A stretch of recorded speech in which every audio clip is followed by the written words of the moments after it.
Monday to Friday, 12:45 to 2 p.m. The Lunchroom. Informative, enlightening, provocative, engaging. The Lunchroom on RCI. Food for thought. The station that gives you, more lunch.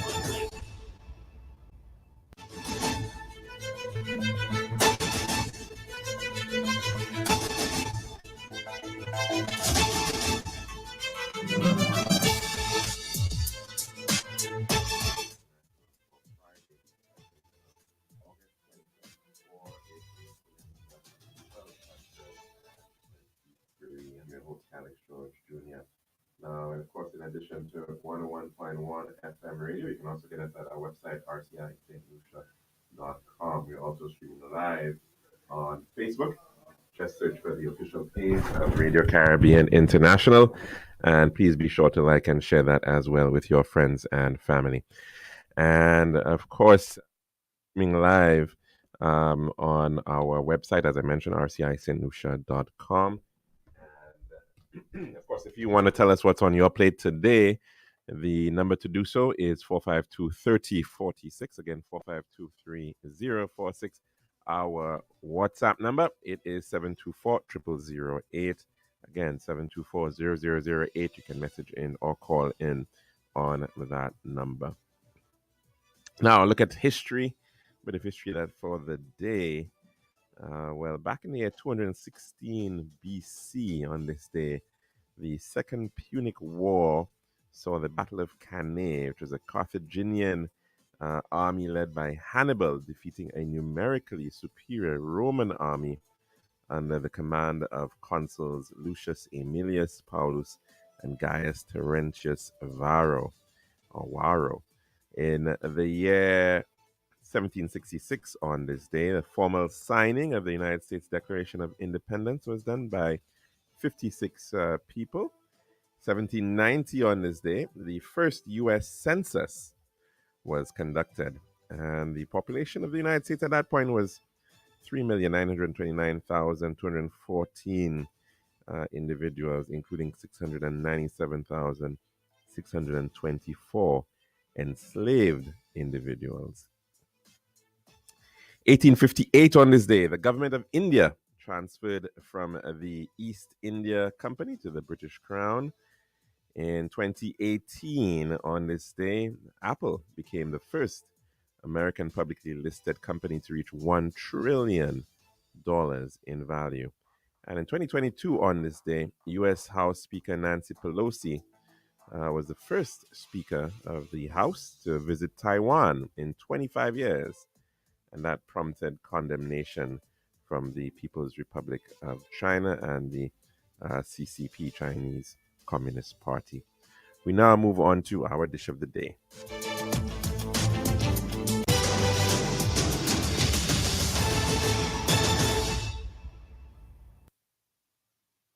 The Daily Dish is brought to you with the kind compliments of our good friends at Tiles Plus.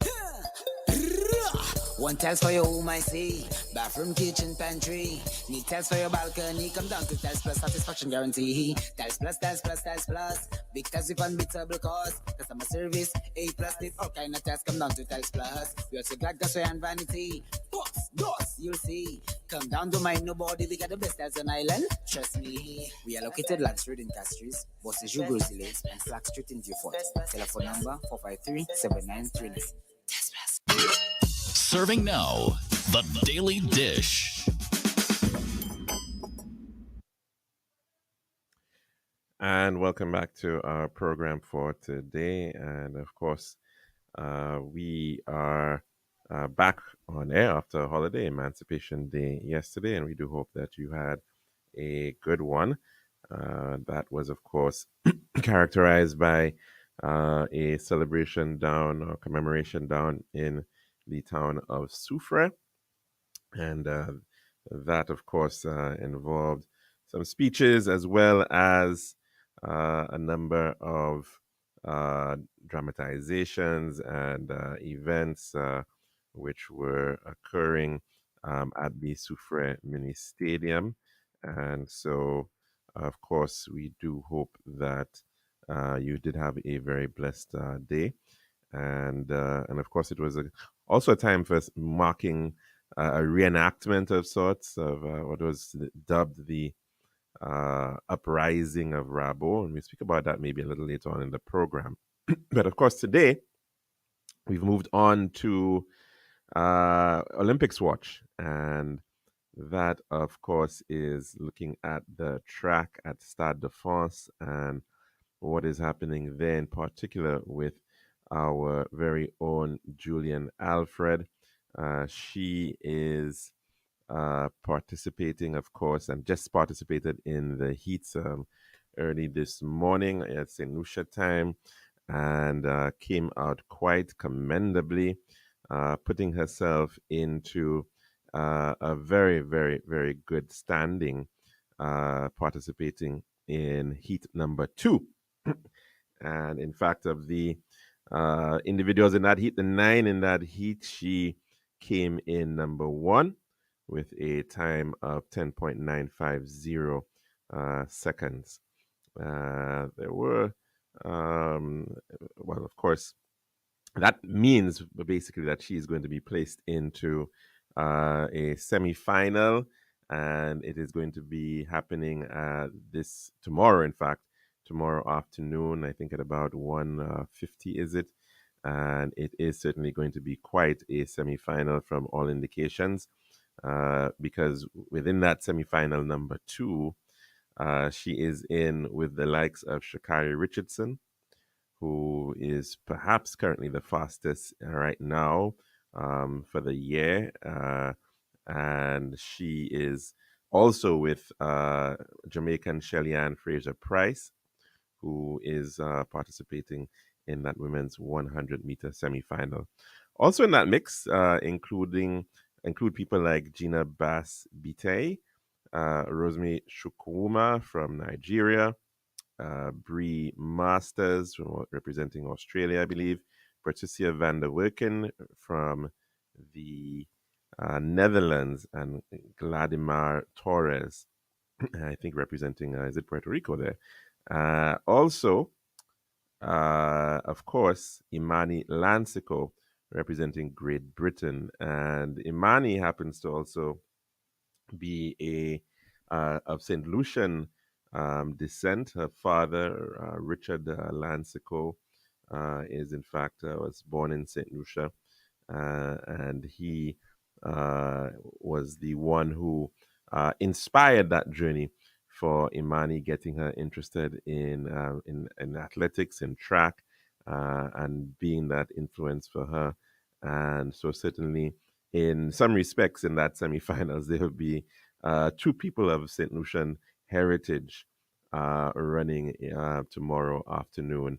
And so, of course, there are going to be a number of watch parties, 4 watch parties, publicly put out there, of course, in Castries, in Vieux-Fort, Grosley, as well as Soufrière. And so we do hope that we can get as much support there.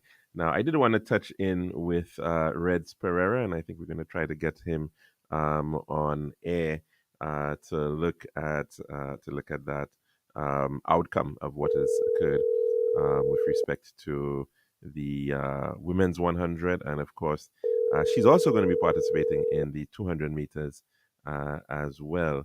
So we do hope that we can take in all of that. Good afternoon, Reds. Are you there? Yes, I'm very much here. Wonderful. I'm hearing you. I'm trusting that everybody else can hear you as well. Of course, you were up very early this morning at about 5:50, trying to take in that heat for Julian Alfred. She came out on top of it. Your take as to what's going on at this point in terms of her standing heading into the semifinals? Well, I think she had just about the second or third best time, but all the top runners were easy crossing the line. It was not everyone looking to record the best time. Mm-hmm. It's just to be able to qualify and no pressure. And Alfred was easy. She was running out of, I think, lane 9 wasn't the easiest, but put her head down and got through it. It's a day's rest, and of course tomorrow it's the semi-final about 1:30, I think, and then the final at 3:30. I haven't seen the semi-final lineup. I think it's out. I haven't seen the semi-final lineup. Somebody told me that she's with the Jamaican runner in the semi-final, but I can't say that for sure. But she looked very comfortable. Well, of course, as you mentioned in the heats, it is not necessarily people trying to put out their best performance, but it appears that out of Cote d'Ivoire, Marie-Josée Talou Smith, I think, may have come up with the fastest time in the in that leg of it, if you want to call it that, in heat 8. I think she came up with 10.87 seconds. And she was running alongside career, but she's never really won a major. But she is very experienced. I think this will probably be her last hurrah. Mm-hmm. And she just got married quite recently, and she probably wants to, after celebrating marriage, she wants to celebrate a medal. And of course, Shelly-Ann Fraser-Price, she was running up against in that heat 8 with Talou, and I think she got 10.92 coming in second in that heat.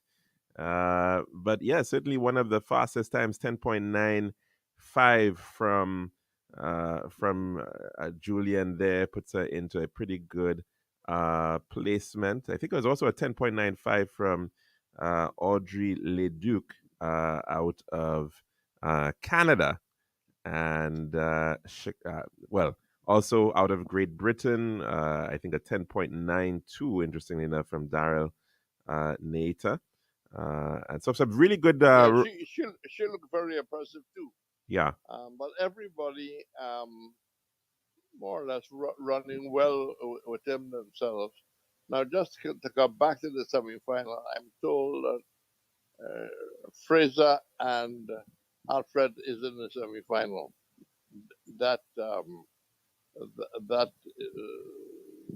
section of the semi-final. Mm-hmm. Yeah, and of course, right, because there'll be two semifinals, women's 100 races, and she is actually going to be into the second one tomorrow afternoon. So certainly, which is good. Which the second one is always, to me, helpful, because you would have had some idea of what had taken place before. There were the times, placements, and things like that. But it's a very special day tomorrow for St. Lucia. Very special. Well, yeah, August the 3rd, and we're hoping to make history tomorrow in terms of actually getting our first medal, if all goes well. For a small nation, I mean, there are many European nations, many nations all across the world who just don't have an Olympic medal. Just don't have an Olympic medal. Barbados has got one, right, over Lee Thompson. Of course, Trinidad has got an Olympic medal, silver, men's. Hesby Crawford won in Montreal. Well, the Jamaicans have got no doubt about that. So it's a very special day for a small Caribbean island, very small Caribbean island, and I think the arrangements to have the screens in Rosalie and Derek Walker Square and Soufrière and Beaufort, I think a very nice idea, very timely. Indeed, and let's hope that lots of people come out to actually participate in that, and the moment, hopefully that history-making moment Once she, in fact, qualifies, of course, for the finals.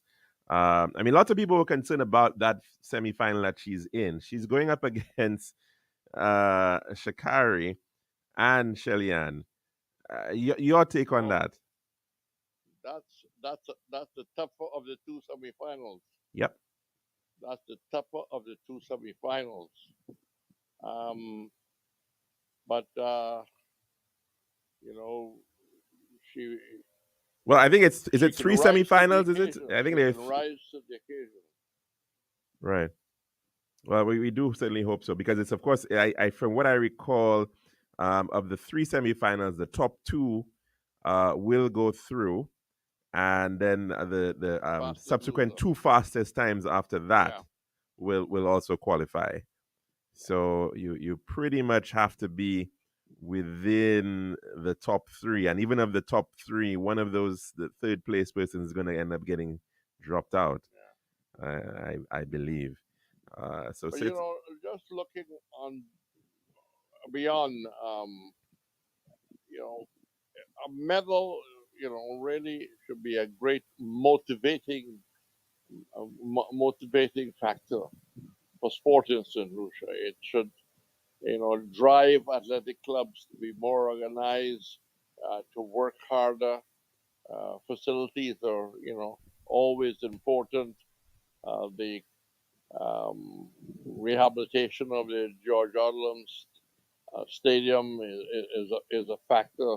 What's happening at the club level, what's happening at the school level, all that should be impacted uh, by by the Alfred performance so far and beyond. It should have an impact on sport right across the board.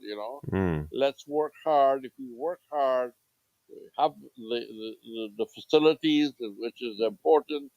A small little nation can produce world class. And the future is quite bright when you look at the amount of athletes in the US system.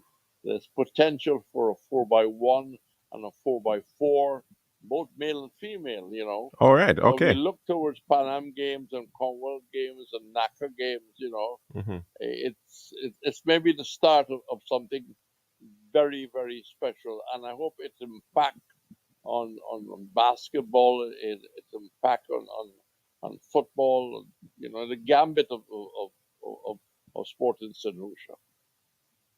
Now, I mean, I know a lot of the incentives sometimes for some individuals beyond, of course, the bragging rights, the medals, the showmanship, is that of course, the dollars and cents.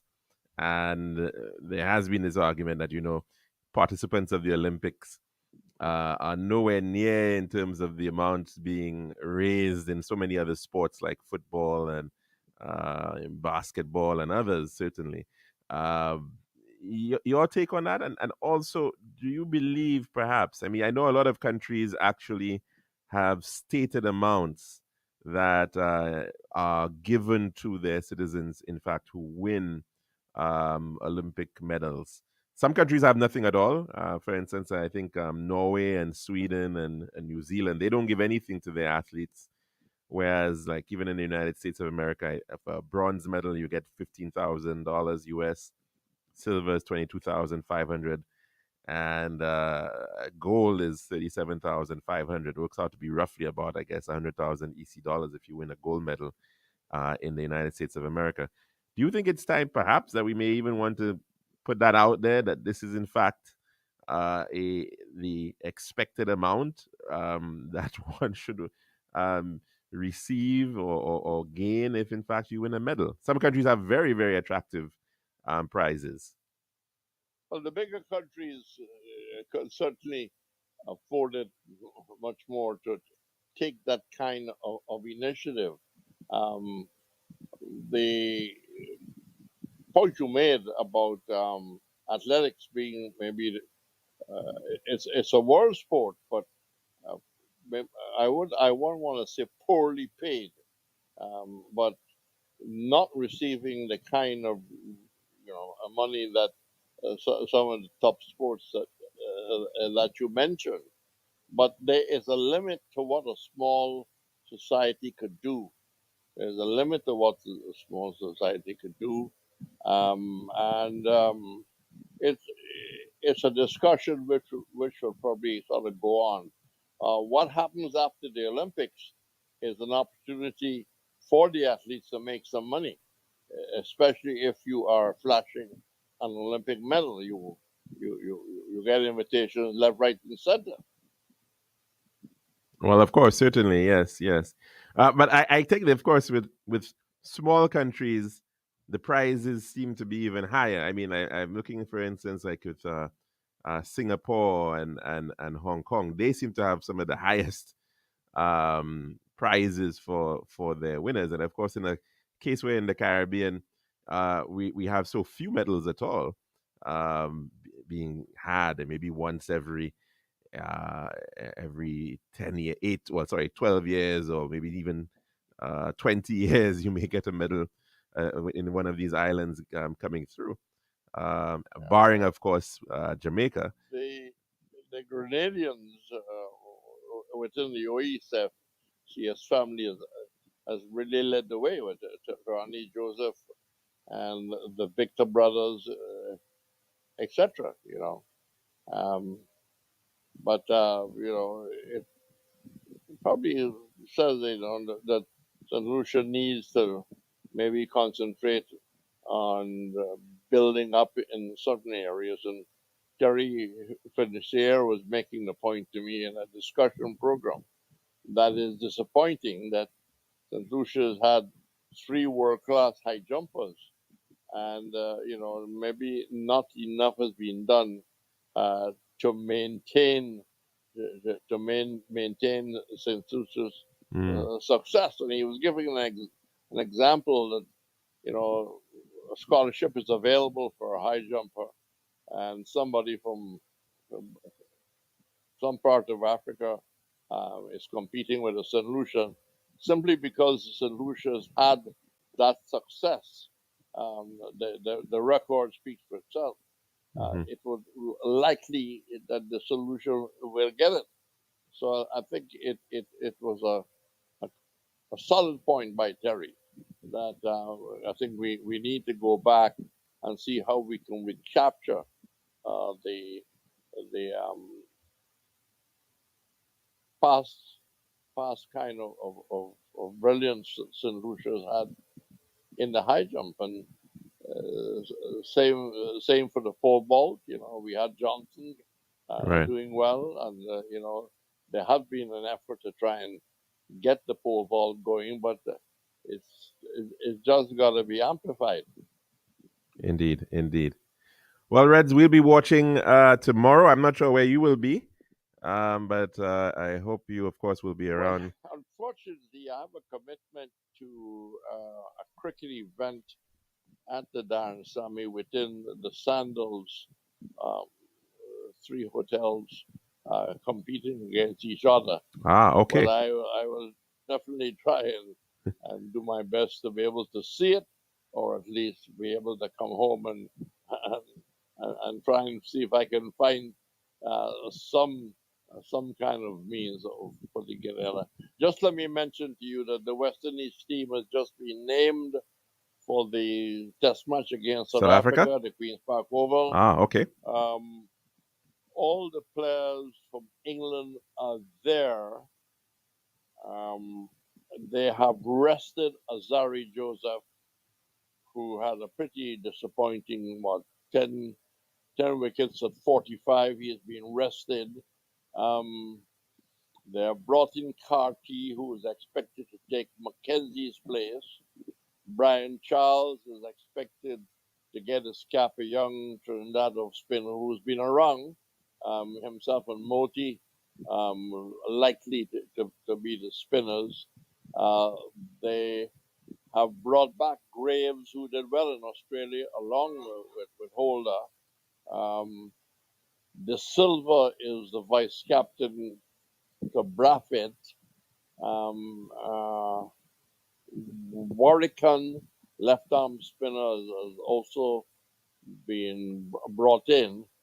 So maybe a couple of new caps against South Africa starting on Wednesday.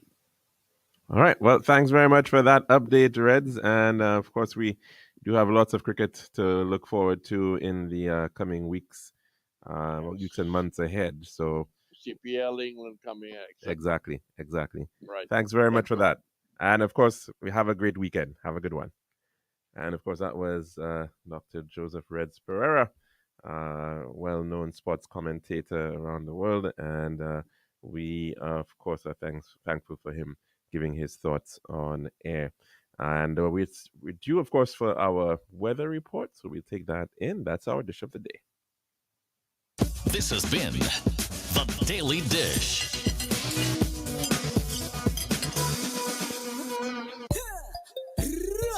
One tiles for your home, I see. Bathroom, kitchen, pantry. Need tiles for your balcony. Come down to Tiles Plus, satisfaction guarantee. Tiles Plus, Tiles Plus, Tiles Plus. Big tiles with unbeatable cost. Customer service, A+. Need all kind of tiles. Come down to Tiles Plus. We also got gasware and vanity. Boss, you'll see. Come down to mind nobody. We got the best tiles on island. Trust me. We are located Land Street in Castries, Bosses Grizzly Lakes, and Flag Street in Beaufort. Telephone number 453-7939. Wakey, St. Lucia. Are you dreaming of a home that's more ooh la la than blah blah blah? Yeah. Well, listen up. Island Style Talent Bath is having a massive clearance sale. We're taking huge discounts of up to 60% off on porcelain and ceramic tiles. Purchase all a low stock model and pay only half price plus chipped edges, starting at a whopping $1. But that's not all. Save big with special discounts on stunning vanity, LED mirrors, eye-catching mosaics, and even luxurious bathtubs. Remember, this is for a limited time only, so don't hit the snooze button on this incredible sale. Hurry down to our showrooms in Castries, Rodney Bay, and Beaufort, or call 450-452 or 453-TILE. That's 8453. Remember, if you snooze, you lose. This is Radio Caribbean International. It's now time for the weather news.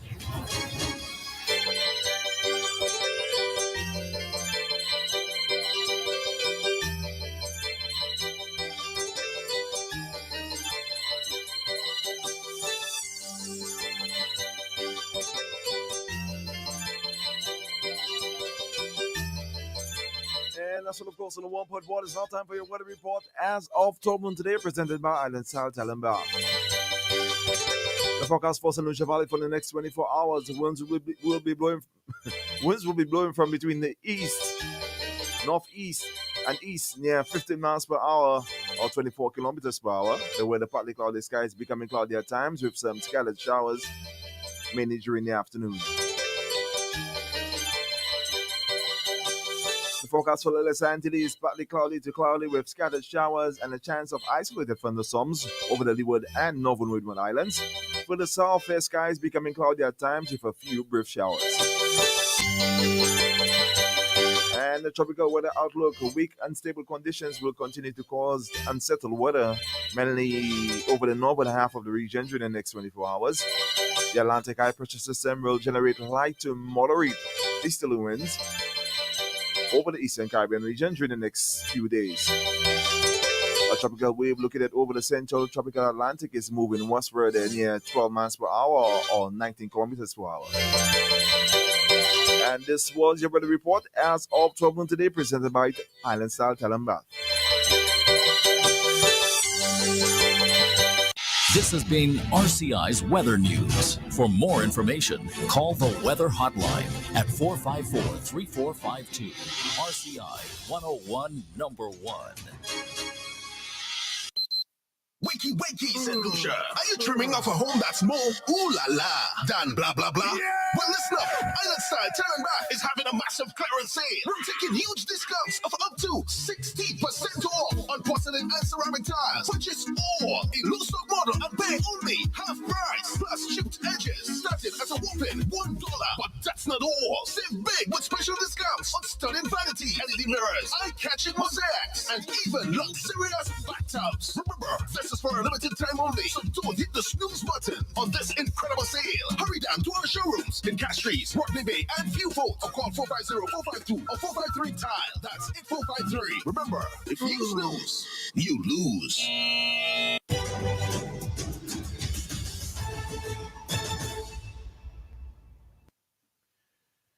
And welcome back to our program here at the Lunchroom on Radio Caribbean International. Hope everybody is having an enjoyable day thus far. And of course, quite a lot to look forward to this coming weekend. Of course, the number to call in to tell us what's on your plates today, it is 452-3046. Again, 452-3046, as well as our WhatsApp number, 724-0008. Again, 724-0008. Now, unfortunately, some sad news from yesterday, even though, of course, we were marking upcoming emancipation and the hopes of Julian Alfred and the St. Lucia team. Sad news is that there was, in fact, loss of life due to, again, gun violence, due to violence on a whole.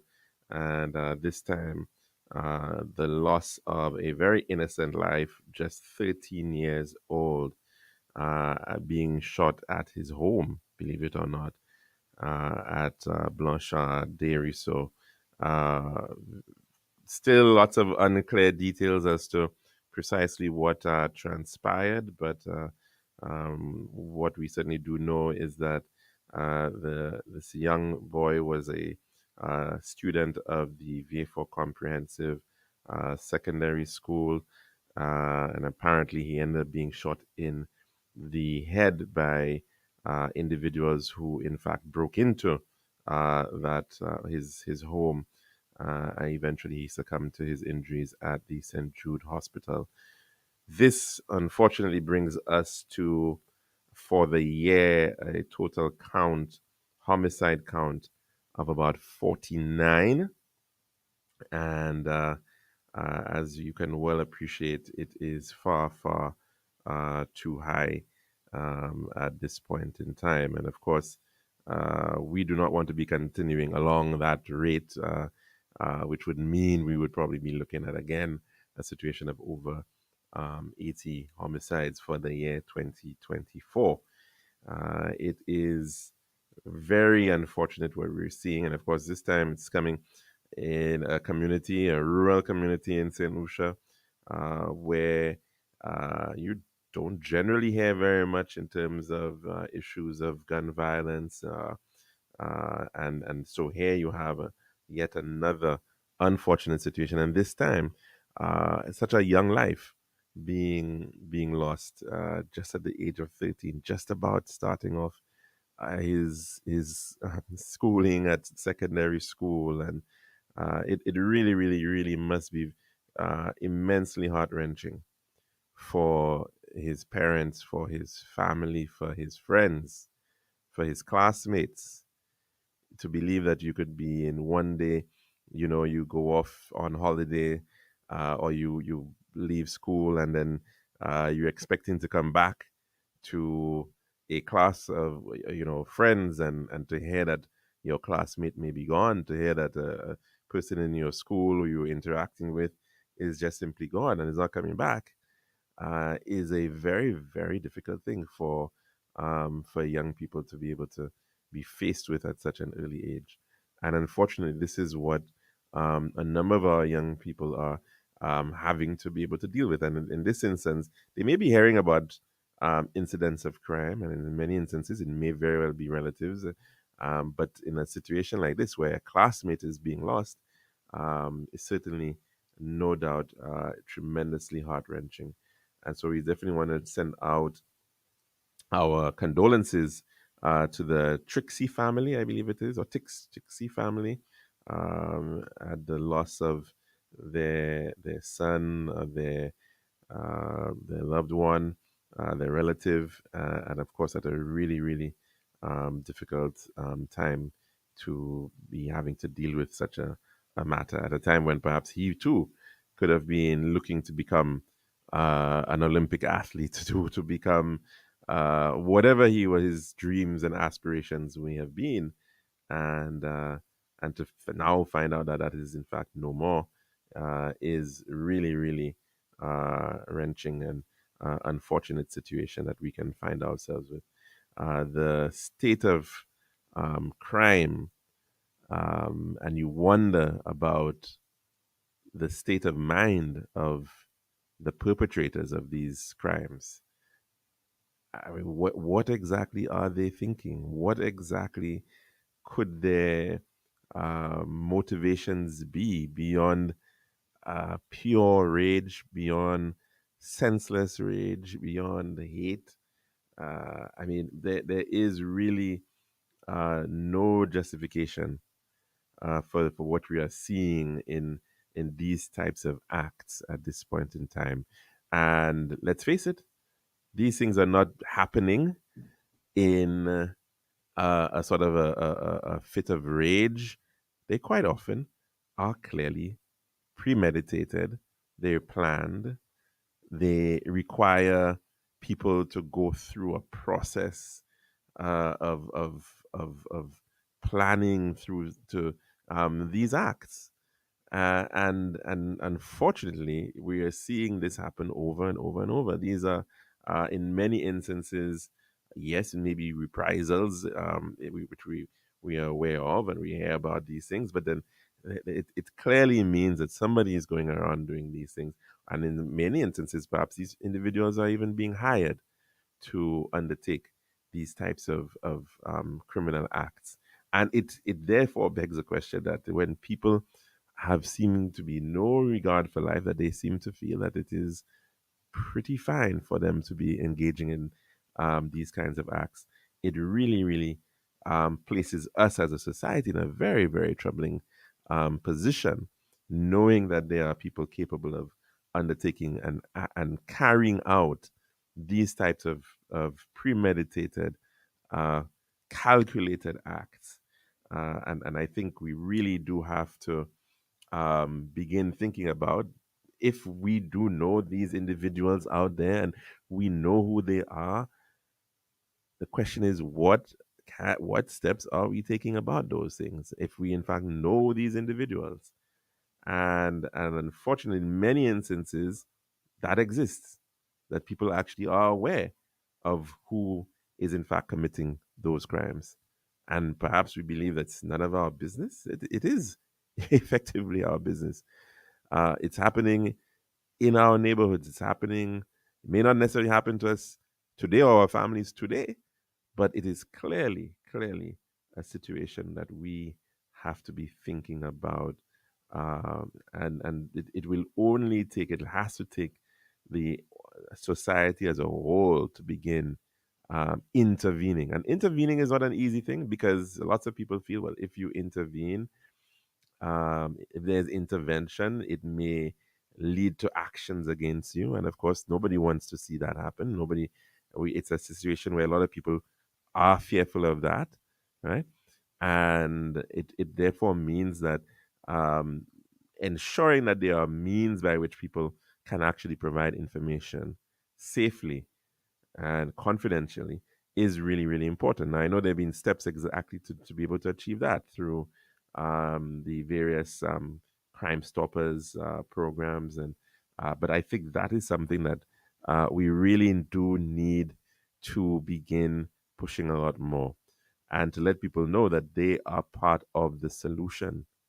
They are the eyes on the ground. They are the ears and eyes on the ground, listening, finding out, and who can in fact solve these situations, and who can in fact effectively save lives.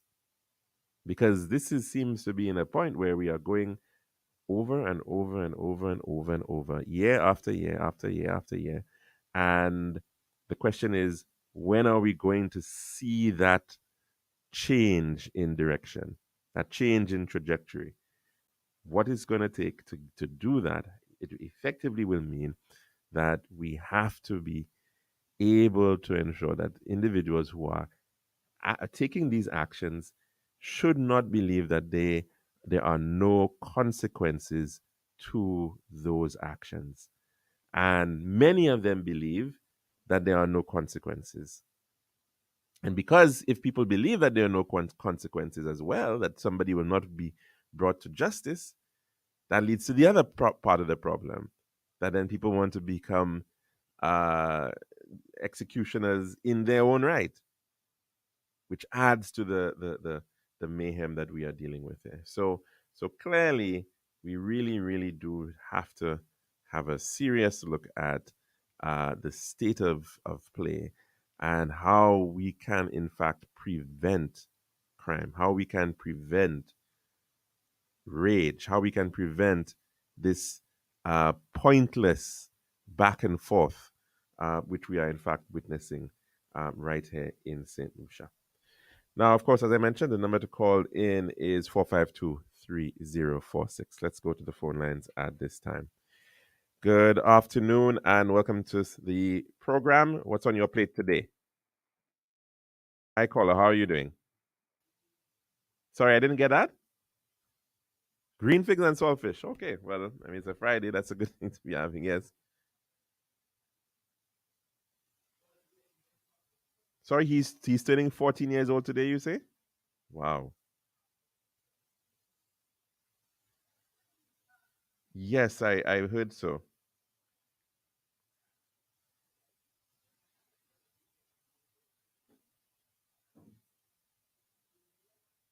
Wow.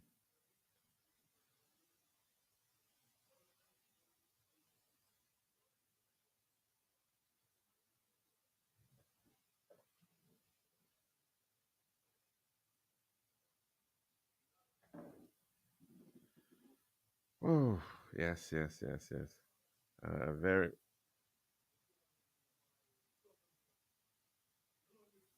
Mm-hmm,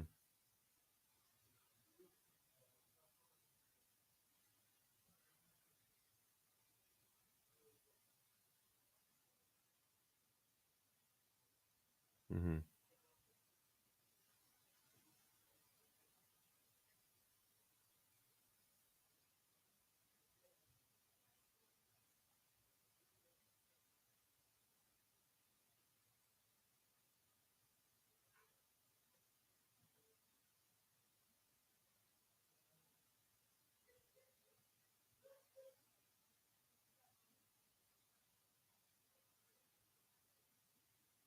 mm.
Mm-hmm.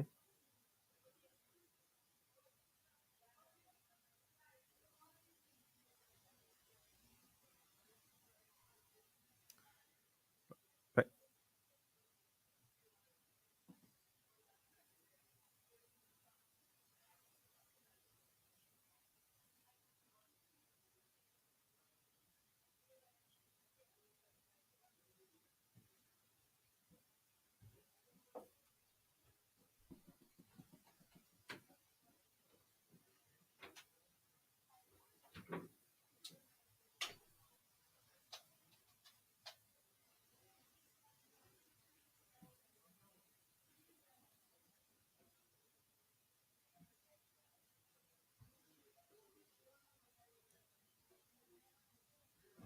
And unfortunately, we've seen also, exactly as you're saying, that family members themselves are ending up becoming targets. And that is a very worrying thing. So, I mean, the minute that you find out that, um, that this is going on, that your son or brother or uncle or may very well be involved in these kinds of activities.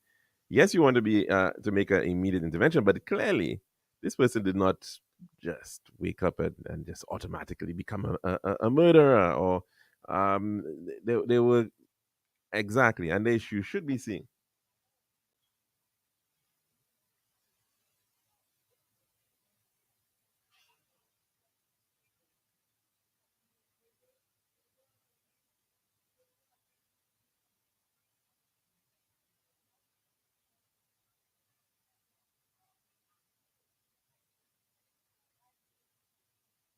Mm,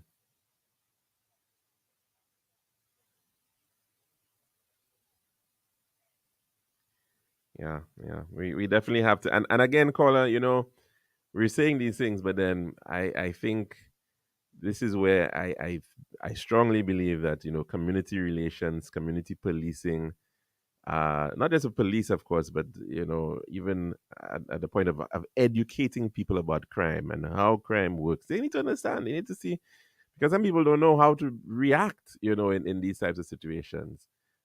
Even so, what to do? There has to be. There has to be. I mean, we say that there has to be a community involvement, but I think the community too needs to know how to deal with a lot of these things. Yes, we should think that some of it is common sense and whatnot, but it may not necessarily be the case. And so I think that aspect too requires some help and intervention as to what can be done. And that means,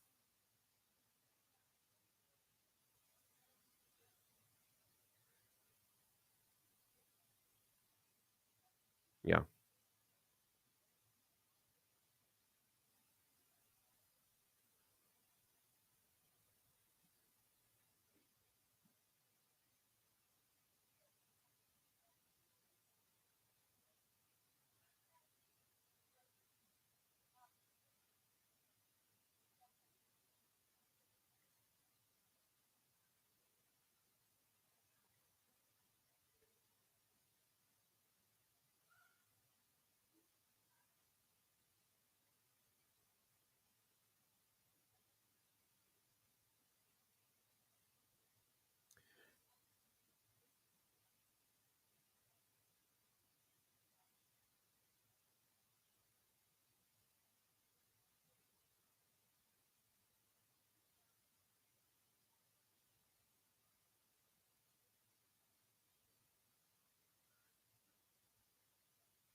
Well, I hear you saying that there's a lot of programming, but a lot of people still say that they look for programming sometimes and it's not available. So uh,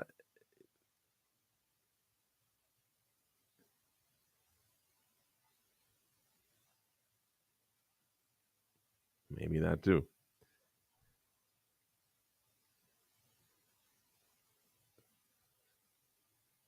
Mm.